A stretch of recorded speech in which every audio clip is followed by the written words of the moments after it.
1 Medan, 11 Cepu.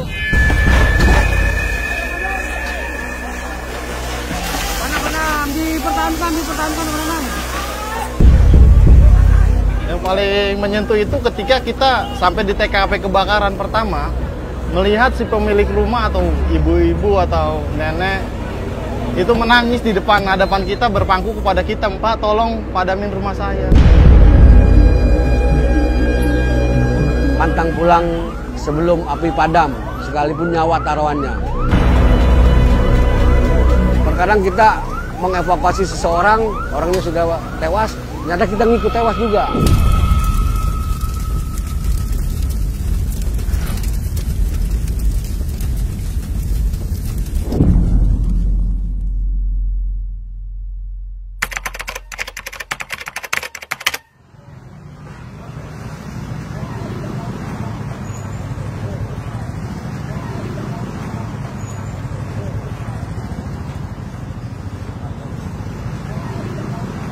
Nah, kalau pasar kambing itu menurut informasi masyarakat terdekat adalah dari listrik ya, terjadi korsleting di antara beberapa lapak yang ada di pasar kambing, terutama posisinya itu di tengah.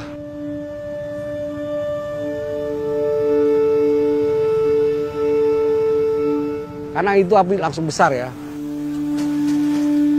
Kemudian dia panik menyelamatkan hartanya masing-masing. Mestinya masyarakat itu tidak begitu. Walaupun kita perlu dengan hartanya, tetapi tindak dulu apinya.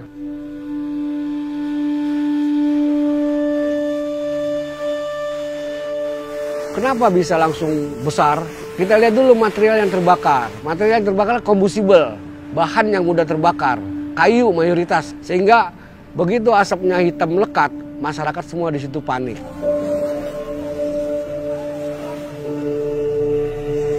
Kita langsung lakukan pemadaman. Nah, sementara unit-unit yang baru datang, bantuan-bantuan kita, itu langsung suplai air, cari sumber air secara dinamis. Kita tidak bisa kemarin cara statis karena macet, kemudian sumber airnya jauh.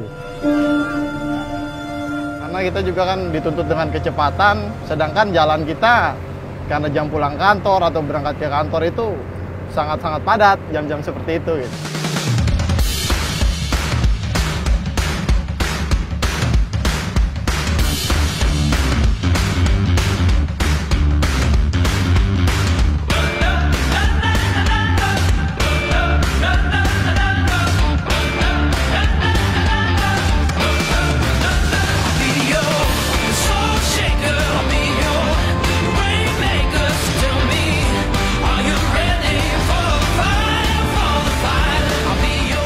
Biasanya sih beban kita saat berangkat ke TKP kebakaran itu sebagai seorang pengemudi ya satu, saya membawa pasukan dari sini sampai ke TKP itu harus dalam kondisi selamat, baik di jalan maupun sampai di TKP dengan keadaan selamat. Yang sering saya alami kendala di jalan ya, apalagi di gang-gang kecil itu banyak masih ya, adanya parkir liar, Pak. Yang disalahkan siapa? Supirnya lambat. Padahal respon kita udah semaksimal mungkin kita kejar untuk cepat nyampe di TKP. Apalagi kalau udah masyarakat yang memanggil kita gitu. Kalau disalahkan sih, ya emang kita disalahkan terus sih Pak gitu kan.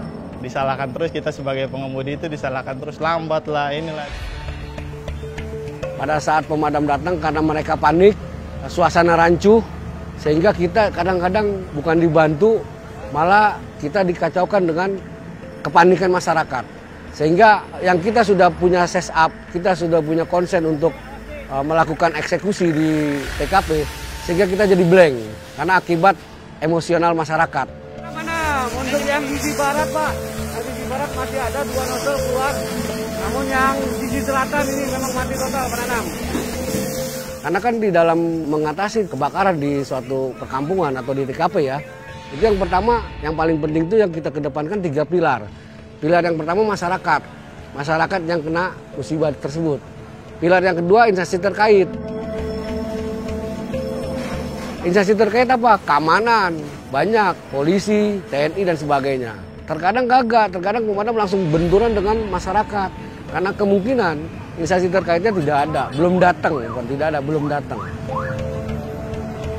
Pilar yang terakhir ini kita pemadam kebakaran. Kalau ketiga-tiganya ini saling terkait dan kuat, itu pasti lancar dan api cepat padam. Itu sampai saat ini ya pengalaman pahit saya itu nggak bisa saya lupakan, karena di saat saya piket terakhir itu besok saya mau cuti, mau nikah.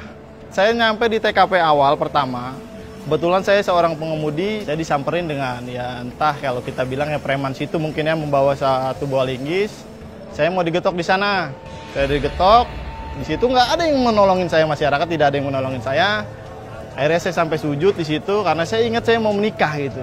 Akhirnya saya sujud di situ, saya minta maaf di situ karena saya kasih penjelasan dia bahwa saya bantuan. Mereka tapi kan nggak masyarakat nggak mau tahu. Kan saya bilang, pada saat situasi rancu, pada saat situasi panik, ini warga maunya apinya terus hajar. Padahal kita menghambat, ada beberapa nozzle, beberapa petugas nozzleman itu menghambat radiasi. Harus kita hambat. Kalau tidak, api yang sini padam, yang sini jadi.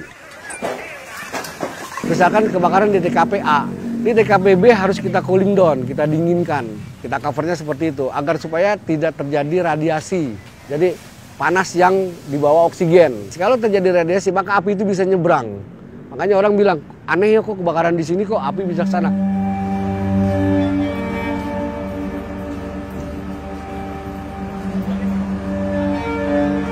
Kita dipukul aja, disambitin genteng aja, kita masih maju terus. Karena emang udah apa ya, di dalam hati kita ini udah, pekerjaan kita udah melekat banget gitu. Dimana ada api besar merugikan banyak orang, harta benda, udah kita harus lawan aja.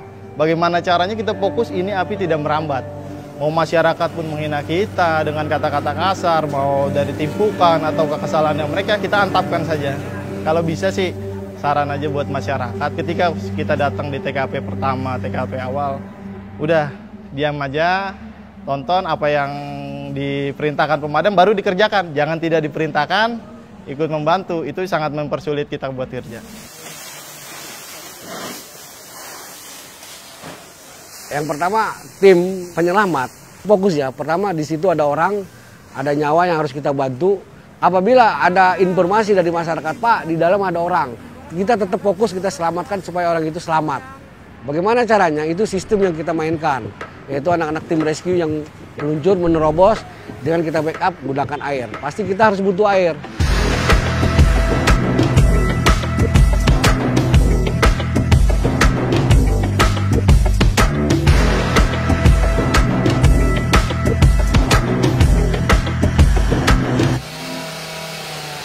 Mobil Quick Response ini adalah tugasnya bekerjanya di sumber air untuk menyedot air dan disalurkan ke unit-unit pompa. Karena ini masyarakat ini yang sering dikira ini mobil pemadam kebakaran yang membawa air. Kadang tidak paham, tidak tahu tentang mobil ini, dibilangnya mobil ini tidak membawa air. Jangan dimarahin lagi, jangan di-stop lagi kalau melihat mobil seperti ini.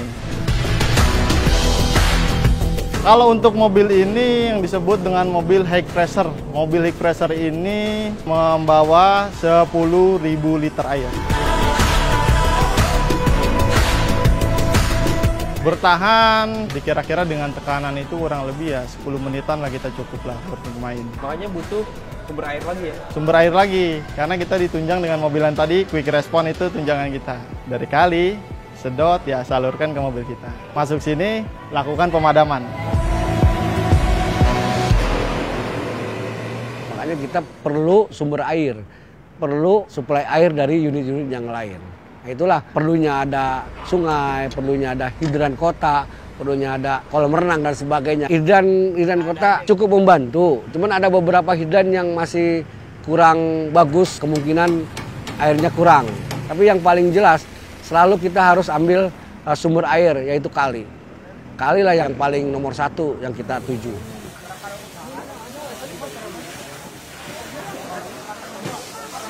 Yang paling menyentuh itu ketika kita sampai di TKP kebakaran pertama, melihat si pemilik rumah atau ibu-ibu atau nenek lah, kita sebut nenek, itu menangis di depan hadapan kita, berpangku kepada kita, mengasih kepercayaan kepada kita, Pak, tolong padamin rumah saya. Berarti tanggung jawabnya diserahkan kepada kita untuk melakukan pemadaman. Sampai kadang-kadang melihat ibu itu nyangis di depan kita, sampai meluk kita, itu Pak tolong padamin rumah kita, padamin rumah kita. Sampai saya juga ngeblank karena apa apabila terjadi itu kepada ibu saya itu seperti itu. Jadi sampai saya lupa mengeluarkan air tuh lupa gimana, 5 detik tuh saya lupa melihat kesedihannya si ibu itu gitu. Dengan api yang cukup besar gitu.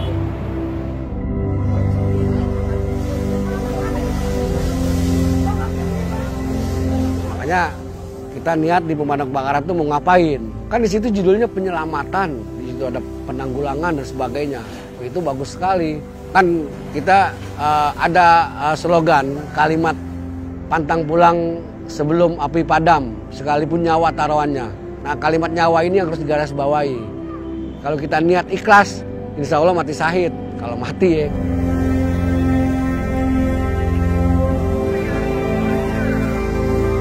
Terkadang kita mengevakuasi seseorang, orangnya sudah tewas, ternyata kita ngikut tewas juga karena terperangkap. Setiap sirine yang berbunyi, yaitu hidup dan mati kita dipertaruhkan di situ. Makanya setiap berangkat rekan-rekan saya, kawan-kawan saya, buat saya ususkan untuk berdoa sebelum berangkat. Itu aja sih yang sedih itu ya, meninggalkan keluarga saat kita tugas. Kalau saat aman itu menurut kita alhamdulillah.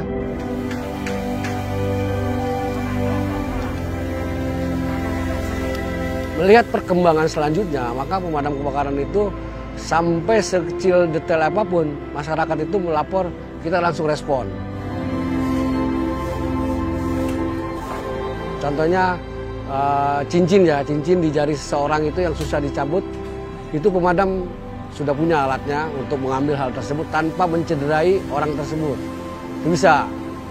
Nah, kemudian handphone, kunci dan sebagainya jatuh di got, yang susah dijangkau sama orang, maka manggil petugas pemadam, kita yang ngambil karena kita punya alatnya. Namanya masyarakat meminta, apapun yang masyarakat butuhkan untuk kita respon dengan baik. Kita penanganan buaya aja kita sudah dilatih di sana. Kita 24 jam harus siap, apapun yang diminta masyarakat membutuhkan, kita harus siap. Cintai dulu pekerjaan, pasti ringan. Tapi kalau kita nggak cinta, cuman sekedar untuk mencari nafkah, itu berat. Pasti berat, apalagi di pemadam. Nah, namanya orang jatuh cinta kan gitu, kita tempuh. Nah, baru kita dapat hasilnya dan sebagainya. Saya udah 31 tahun ya, berat. Karena pekerjaan di damkar ini pekerjaan yang menurut saya itu paling mengasihkan, paling apa ya, udah jadi favorit saya lah. Maksudnya itu tugasnya itu ya menjurus ke penolongan bang, penyelamatan gitu kan. Kita berangkat dipanggil untuk menolong, kita berangkat. Itu menurut saya udah jadi ladang ibadah lah buat saya lah.